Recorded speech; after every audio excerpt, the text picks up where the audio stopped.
잔칫집이 시끄러웠다. 일가 친척들이 모두 모여 며느리 생일이라고 왁자지껄했다. 내가 힘들게 만든 잡채와 갈비찜이 상다리가 부러지게 차려져 있었고 며느리 미경이는 사람들 앞에서 환하게 웃고 있었다. 나는 73이었다. 나이가 들어 그런가 아침부터 머리가 핑 돌고 뒷목이 뻐근했다. 그래도 내가 평생 재봉틀 돌려 모은 돈으로 아들이 영등포에 작지만 깨끗한 이 아파트를 샀을 때 나는 이제 내 인생의 짐을 다 내려놓았다 싶었다. 미경이는 겉으로는 얼마나 깍듯한지 모른다. 하지만 내가 기침 한 번 할 때마다 표정이 싸늘하게 굳는 것을 나는 알고 있었다. 미경이는 원래 저렇게 차가운 사람인가 아니면 내가 사는 게 싫은 건가 늘 마음속으로 되뇌었다. 사는 게 다 그런가 보다 했지만 마음이 편해야 한다는 옛말처럼 내 마음은 편할 날이 없었다. 케이크를 자를 때였다. 갑자기 눈앞이 하얗게 변했다. 세상이 빙글빙글 돌았다. 누군가 내 이름을 부르는 소리가 멀리서 들려왔다. 힘없이 벽을 짚으려 했지만 몸이 내 마음대로 움직여주지 않았다. 결국 쿵 하고 거실 바닥에 쓰러졌다. 통증은 없었다. 다만 세상이 회전하는 소리만 들렸다. 정신이 희미해지는 와중에도 잔칫집 소란 너머로 며느리 미경이 속삭이는 소리를 똑똑히 들었다. 그 목소리가 너무나도 냉정해서 잔치 음식처럼 따뜻했던 내 마음도 한순간에 차갑게 식어버렸다. 의사는 뭐래요? 이 정도면 곧 요양원 갈 상황 아닌가요? 우리가 이렇게 매일부터 지낼 수는 없잖아요. 그날 이후 내 밤은 공포로 가득 찼다. 내가 평생을 누구에게 신세 지지 않고 살았는데 이제 와서 자식들에게 버림받을지도 모른다는 생각이 들었다. 며느리 미경이가 요양원이라는 말을 내뱉은 뒤부터 내 혈압은 도무지 안정될 기미를 보이지 않았다. 며칠 전 겨우 잰 혈압은 무려 수축기 혈압 175세, 이황의 혈압 백열이었다. 115, 110. 의사는 당장 응급실로 가야 할 수준은 아니지만 이러다간 큰일 난다고 경고했다. 나는 아침에 눈을 뜨면 가장 먼저 며느리 미경이 나를 어떻게 대하는지 살폈다. 이상했다. 병원에서 처방받은 약은 꼬박꼬박 챙겨 먹는데 몸이 예전 같지 않다는 말이 와닿을 정도로 온몸이 무기력했다. 특히 며느리가 나를 생각해서 정성껏 끓여준다는 보양식이나 건강즙을 마신 날이면 오후에 두통과 현기증이 더 심해지곤 했다. 미경이는 내가 아플 때마다 간호사처럼 따뜻한 미소를 지으며 나를 간호했다. 미경이가 나를 얼마나 챙기는데 내가 너무 예민한가? 혹시 내가 노망이 든 것은 아닐까? 나는 스스로를 의심하기 시작했다. 사람이란 게 참 내가 가진 것에 불안을 느끼니 별 생각이 다 드는구나 싶었다.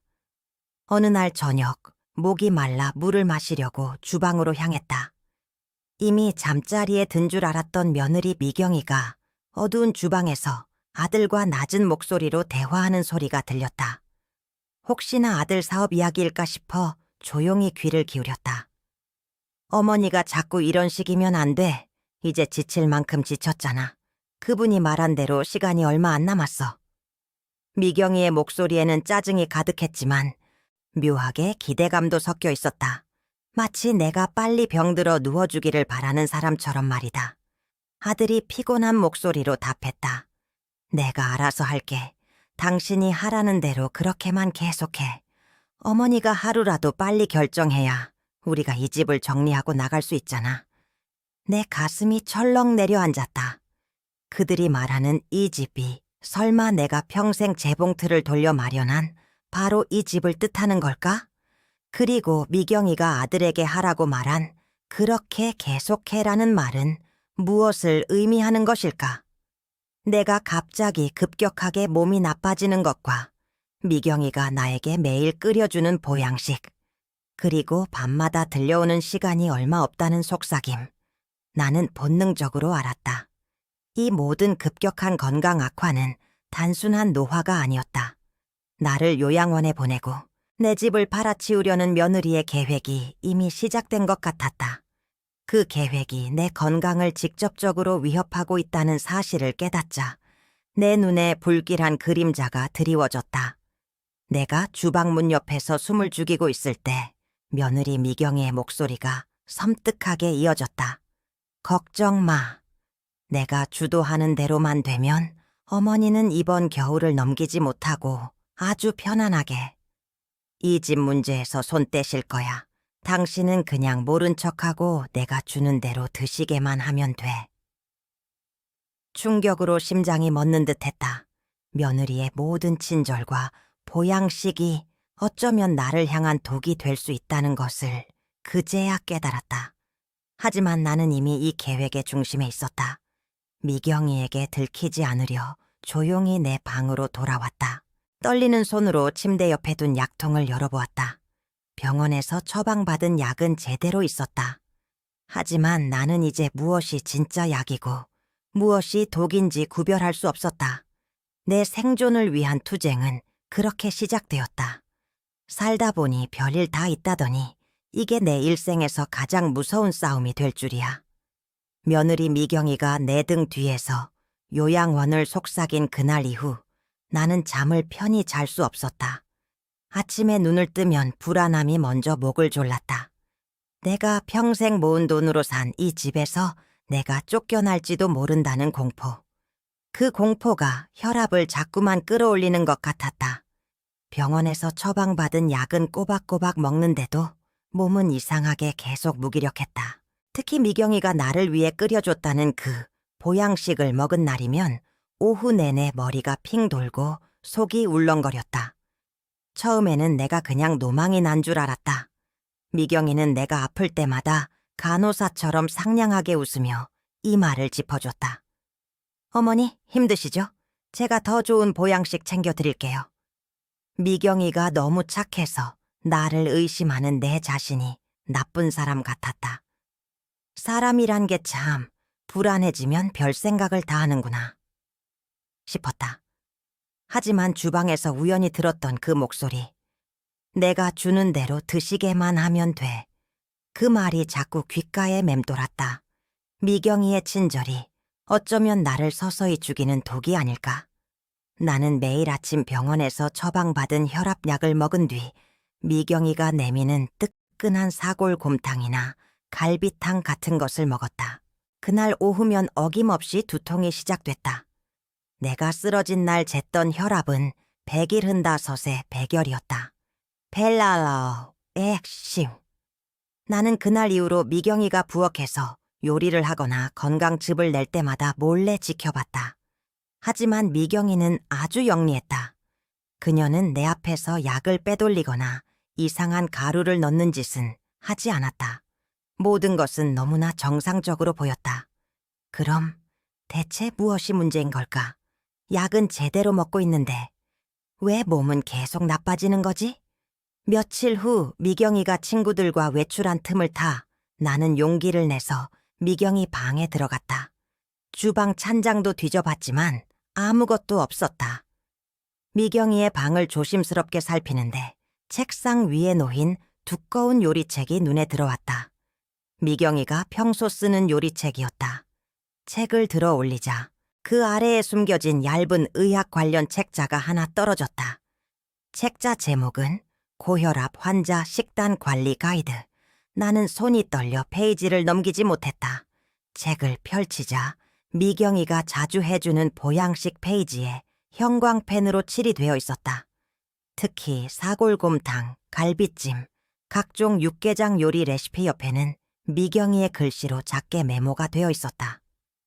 고혈압 환자는 나트륨과 포화지방이 많은 사골 육수를 먹으면 혈압이 급격히 오르며 약물 효과가 떨어진다. 심장 혈관에 치명적임. 나는 망치로 머리를 얻어맞은 듯했다. 미경이는 알고 있었다. 그녀는 내가 빨리 요양원에 가거나 더 심하게 아프기를 바라면서 나를 간호하는 척했던 것이다. 이 사실을 깨닫자 내 온몸에 피가 식는 것 같았다. 그녀의 친절은 모두 위선이었다. 보양식은 독이었다. 이제 나는 미경이가 주는 음식을 먹을 수 없었다. 하지만 미경이가 눈치채지 못하게 행동해야 했다. 나는 며느리 앞에서 국그릇을 깨끗이 비우는 척했지만 화장실에 가서 몰래 변기에 흘려보내거나 마당의 화분에 조금씩 묻었다. 그때 나에게 생각지도 못한 조력자가 나타났다. 나는 병원에 갈 엄두는 못 내고 동네 보건소에 가서 혈압만 재고 돌아오곤 했다. 내가 쓰러진 날 응급실에서 나를 돌봤던 젊은 간호사 지영이 우연히 나를 보건소 앞에서 발견했다. 지영이는 주위를 살피더니 조용히 나에게 다가왔다. 어머니, 혹시 저 기억나세요? 제가 그때 응급실에서 어머니 혈압 쟀던 간호사예요. 지영이는 고개를 숙이며 작게 속삭였다. 어머니, 제가 도와드릴게요. 미경 씨가 드리는 보양식이나 건강즙은 오히려 어머니께 독이 될 수 있습니다. 저한테 연락하세요. 지영은 내 손에 작은 쪽지를 쥐어주고는 서둘러 자리를 떴다. 쪽지에는 지영의 연락처와 함께 내일 아침 10시 보건소 뒷문에서 뵐게요. 라고 적혀 있었다. 다음 날 아침 나는 잔뜩 긴장한 채 보건소 뒷문으로 향했다. 지영이는 나를 보자마자 다급한 표정으로 말했다. 어머니, 제가 미경 씨한테 연락을 받았어요. 어머니 혈압 관리가 너무 어려운데 요양원에 빨리 보내야 한다고, 속도를 내야 한다고 하더라고요. 미경 씨는 간호조무사 자격증이 있지만 전문 지식이 부족하진 않아요. 어머니 상태가 나빠지는 걸 알면서도 고의로 고염분 식사를 제공하고 있어요. 지영의 말은 내가 책자에서 본 내용을 그대로 확인해 주었다. 저도 의사는 아니지만 미경 씨가 알려주지 않은 응급 상황의 혈압을 빠르게 낮출 수 있는 방법이 있어요. 약을 계속 드시면서도 병행해야 해요. 지영은 나에게 몇 가지 놀라운 비밀을 알려주었다. 고혈압 응급 상황에서 혈압을 빠르게 내리는 비약물적 방법이 있습니다. 첫째, 따뜻한 물에 발을 담그는 조격법이에요. 따뜻한 물이 발의 혈관을 확장시키면서 머리로 몰린 혈압을 아래로 분산시켜요. 이걸 15분만 해도 수축기 혈압이 10에서 15mm Hg 셀롬의 매약차크까지 낮아질 수 있어요. 나는 믿기 어려웠다. 고작 발만 담가도 혈압이 그렇게 떨어진다고? 두 번째는 박스 호흡법이에요. 어머니 숨을 들이쉬고 참고 내쉬는 과정을 4초씩 일정하게 반복하는 거예요. 4초 들이쉬고 4초 멈추고 4초 내쉬는 걸 2분만 집중해서 해보세요. 이것만으로도 혈압이 8에서 12mm Hg 발라엄 mmHg까지 내려가는 효과를 볼 수 있어요. 미경 씨는 어머니에게 이런 자가 관리법은 절대 알려주지 않았을 거예요. 지영은 나에게 작은 휴대용 혈압계를 하나 쥐어주었다. 매일 아침 약 드시기 전, 그리고 미경 씨가 주는 보양식 드신 뒤, 그리고 자기 전에 이걸로 꼭 측정하세요. 증거를 모아야 합니다. 나는 희미한 희망을 느꼈다. 나는 이제 독을 피하는 방법뿐만 아니라 나 자신을 지킬 무기도 갖게 된 것이다. 나는 지영이 알려준 대로 밤마다 몰래 따뜻한 조격을 하고 박스 호흡을 연습했다. 미경이는 내가 밤에 일찍 잠든 줄 알았다. 나는 침대에 누워 미경이가 준 혈압계를 숨겨서 꺼냈다.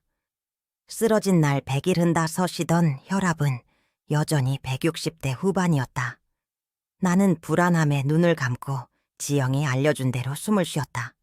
4초 들이쉬고 4초 멈추고 4초 내쉬고 2분 동안 오로지 내 숨소리에만 집중했다.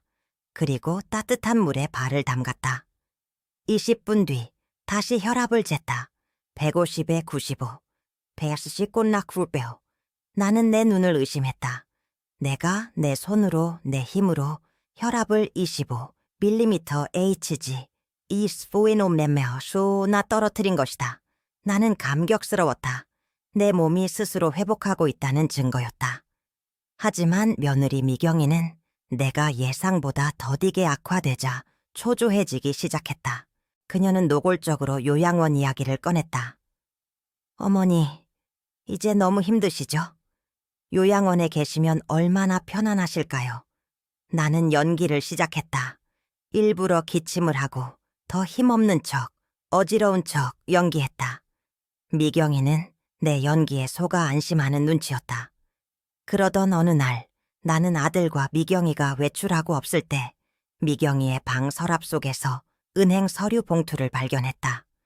봉투 안에는 아들 명의로 된 2억 5천만 원 상당의 사채 계약서와 내가 평생 모은 돈으로 산 이 영등포 아파트의 매매 위임장이 있었다. 매매 위임장에는 작은 글씨로 이렇게 쓰여 있었다. 매매 예정일 3주 후 건강 악화에 따른 부득이한 매매로 위장. 나는 사채 계약서를 보며 무너져 내렸다. 아들이 빚 때문에 자신의 목숨과 집을 팔아넘기려 했다는 사실에 가슴이 찢어지는 듯했다. 미경이는 나를 병들게 하고 있었지만 아들은 그녀의 공범이었다. 아들에 대한 배신감은 분노로 바뀌었다.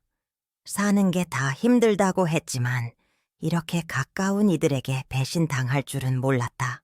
나는 더 이상 망설이지 않았다. 나는 지영에게 받은 작은 디지털 녹음기를 숨겼다.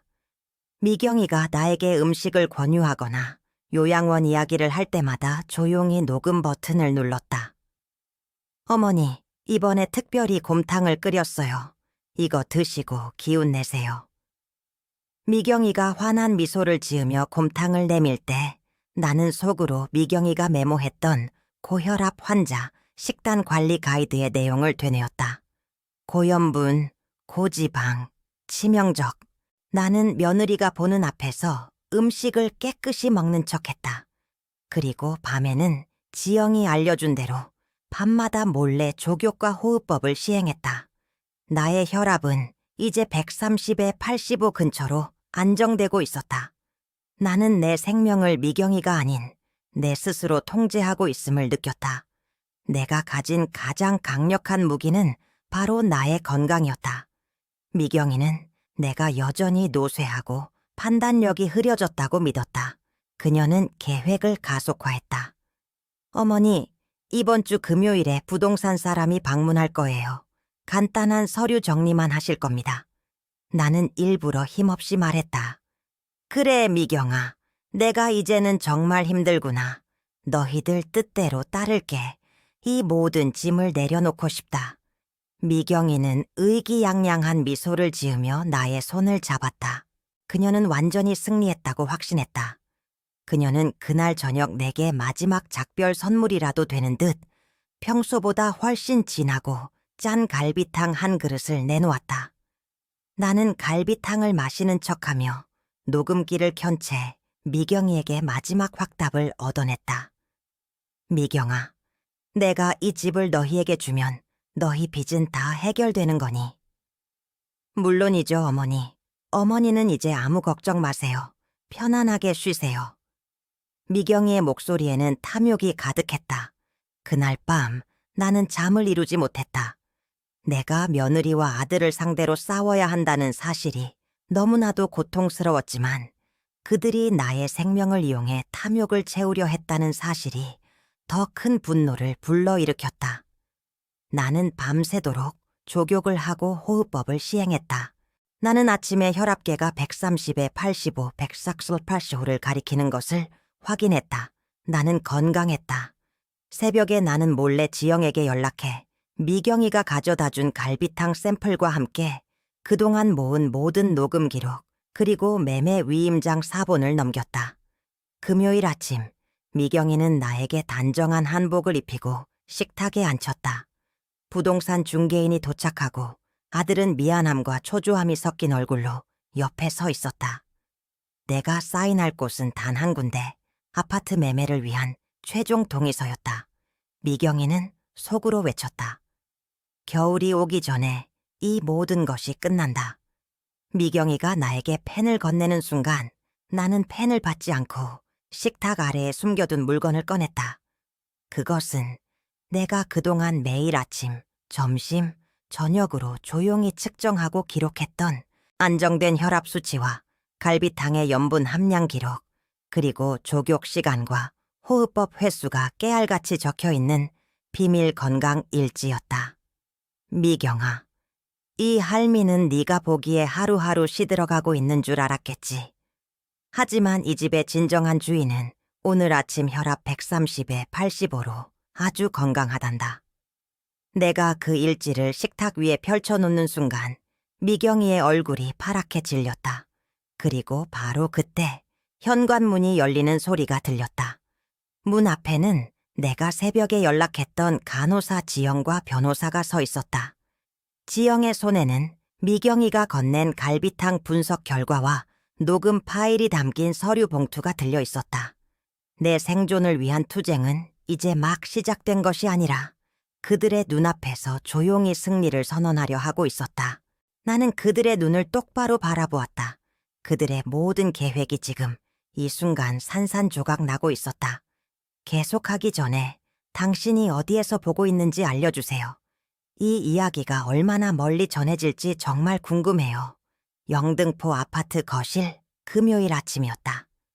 며느리 미경이 건넨 펜을 거부하고 내가 깨알같이 기록한 혈압 관리 일지를 식탁 위에 펼쳐놓는 순간 부동산 중개인의 딱딱한 침묵이 깨졌다. 아들 명은 어머니의 굳건한 눈빛을 마주하고는 자신이 꾸며왔던 모든 거짓이 발각되었음을 알았다. 아들은 초조함과 배신감에 사로잡힌 눈빛으로 미경을 쳐다보았다. 나는 힘없이 앉아있던 자세를 고쳐 잡았다. 내가 일부러 연기했던 병색은 온데간데 없었다. 내가 짚고 들어왔던 지팡이는 이미 현관 옆에 기대놓은 지 오래였다. 나는 며느리 미경을 똑바로 바라보았다. 그 시선에는 70세 해를 살아온 세월의 무게와 이제 막 죽음의 문턱에서 돌아온 자의 냉정한 결단이 담겨 있었다. 미경아, 내 목소리는 낮았지만 모든 공기를 얼어붙게 만들 만큼 단단했다. 네가 이 어미의 병을 악화시키려 할 때마다 나는 이 일지에 내 생명을 기록했다. 네가 보양식이라며 준 갈비탕의 염분이 내 혈압을 175에 100열까지 끌어올릴 때 나는 밤마다 따뜻한 물에 발을 담가 그 수치를 15mm HG씩 내려놓았지. 네가 의도적으로 숨겼던 따뜻한 족욕법과 박스 호흡법이 바로 내 약이었다. 미경은 얼굴이 백지장처럼 변하며 소파에 주저앉았다. 바로 그때였다. 현관문이 열리며 내가 새벽에 연락했던 간호사 지영과 변호사가 들어섰다. 지영의 손에는 서류 봉투가, 변호사의 얼굴에는 확신이 있었다. 나는 식탁 위에 작은 디지털 녹음기를 올려놓고 재생 버튼을 눌렀다. 미경이의 목소리가 낯설고 싸늘하게 거실에 울려 퍼졌다. 걱정 마. 내가 주도하는 대로만 되면 어머니는 이번 겨울을 넘기지 못하고 아주 편안하게 이 집 문제에서 손 떼실 거야. 아들 명은 어머니 앞에서 무릎을 꿇고 떨리는 목소리로 중얼거렸다. 어머니, 살려주세요. 제가 2억 5천만 원 빚 때문에 그랬습니다. 제발 저희 가족을 망치지 마세요. 변호사가 한숨을 쉬며 서류 봉투를 열었다.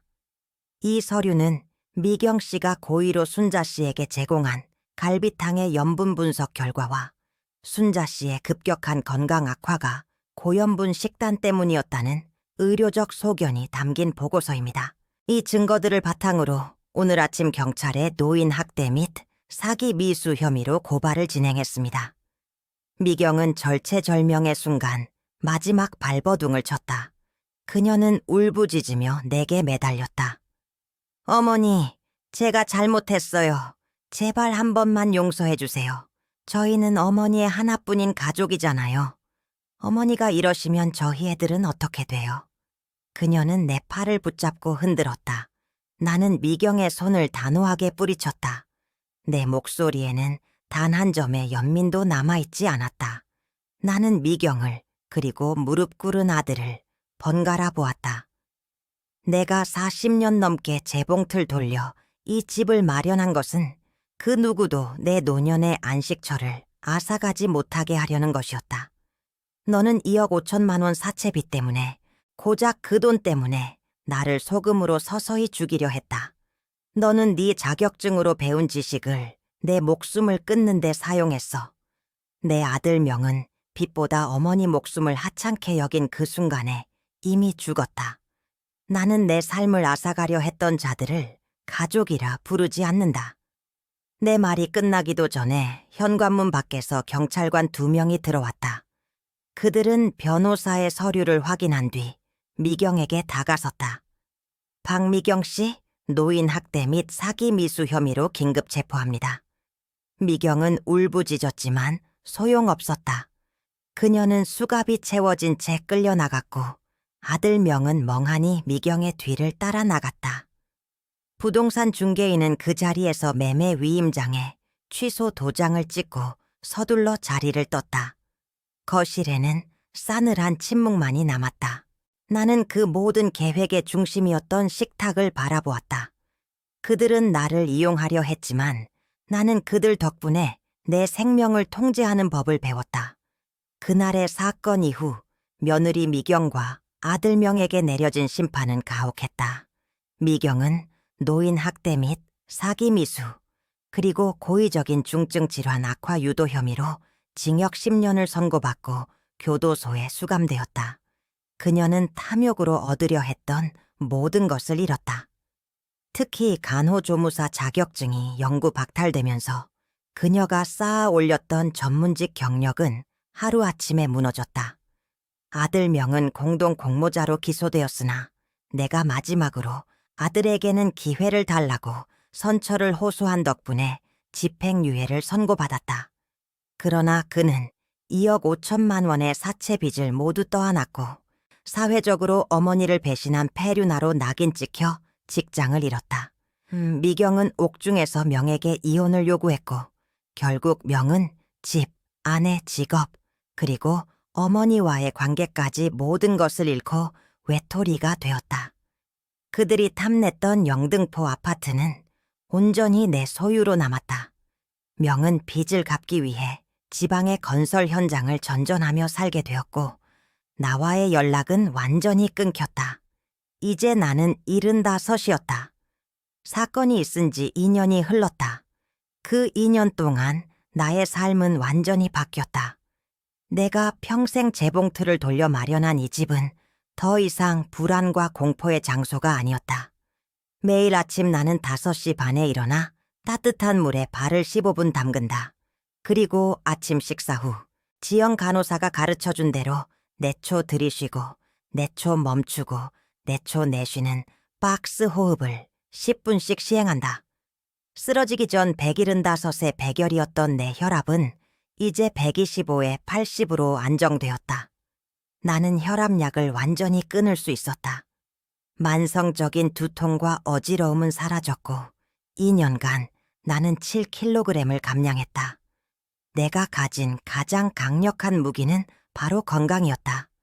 나는 나의 경험을 나만의 것으로 남겨두지 않기로 했다.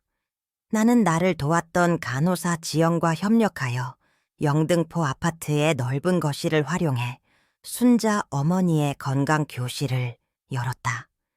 이 교실은 약물에만 의존하거나 나처럼 가족의 무관심이나 학대로 고통받는 동네 노인들을 위한 무료 모임이었다. 나는 내가 배운 조교법과 박스 호흡법이 스트레스와 혈압을 낮추는데 얼마나 효과적인지 가르쳤다. 처음에는 5명으로 시작했던 모임이 이제는 40명이 넘는 정기 회원을 갖게 되었다. 그들 중 상당수는 내 조언 덕분에 혈압약을 줄이거나 끊을 수 있었다고 기뻐했다. 나는 이제 자신의 몸과 생명을 스스로 지키는 법을 가르치는 동네에서 가장 존경받는 건강 멘토가 되었다. 나는 매주 화요일마다 그들에게 말한다. 고혈압 약은 의사가 주는 거지만 자기 건강은 자기 손으로 지켜야 하는 거야. 자식에게 의존하지 마. 가장 믿을 수 있는 건 내 몸뿐이다. 지영은 이제 정식으로 이 교실의 고문 역할을 맡아 노인들의 건강 상태를 점검해준다. 지영 덕분에 우리는 더 많은 노인들에게 과학적이고 현실적인 도움을 줄 수 있었다. 어느 날 오후 나는 건강 교실 회원들과 함께 박스 호흡을 연습하고 있었다. 조용한 거실에 울려 퍼지는 내 초의 호흡 소리는 내게 평화 그 자체였다. 나는 창밖을 바라보았다. 미경은 내가 죽어 이 집을 팔아 2억 5천만 원 빚을 갚기를 원했다. 하지만 나는 그들의 탐욕 덕분에 내 생명의 주도권을 잡았고 이 집을 수많은 생명을 살리는 배움의 장소로 바꾸었다. 그들은 나를 땅에 묻으려 했지만 나는 그 시련을 딛고 일어나 수많은 생명을 살리는 불꽃이 되었다. 그들이 내 생명을 노렸던 탐욕은 내게 자유와 새로운 가족을 안겨주었다. 그리고 끝까지 함께 해주셨다면 이야기에 대한 당신의 생각과 앞으로 어떤 종류의 이야기를 더 보고 싶은지 댓글로 남겨주세요.